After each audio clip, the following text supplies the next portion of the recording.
Sikiza, fasihi ni kazi ya sana, utumia lugha na ishara kuleta maana sawa, kuwasilisha ujumbe kwa ubunifu wa hali ya juu, kuelimisha na kuburudisha, kufahamisha pia juu. Inaweza kukejeli tabia, kosoa jamii, kufungua akili zako uone mambo wazi. Fasihi, fasihi, fasihi, fasihi. Dhamira ni lengo la mwandishi, kusudi anataka tujifunze nini, hilo ndilo msingi. Kwa mfano, tupendane, tuwe na nidhamu, pia tujamini kwa maisha, tusonge mbele daima. Dhamira, dhamira. Fasihi iko fiti, shika kwa akili, upange haraka, usivipoteze kweli.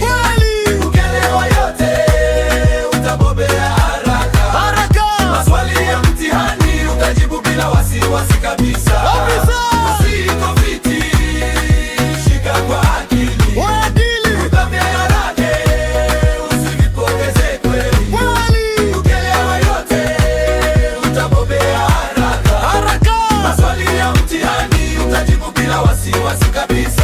Kabisa. Ploti ni mtiririko, mfuatano wa matukio, mwanzo hadi mwisho, hiyo ndio direction. Hadithi nasonga hatua kwa hatua mpaka kilele ifike mwisho, nafuata ploti. Wahusika ni watu ndani ya kazi, wanafanya vitendo kuleta uhalisia wazi. Kuna mkuu, msaidizi na wengine pia, kila mmoja ana nafasi yake kwa njia. Wahusika.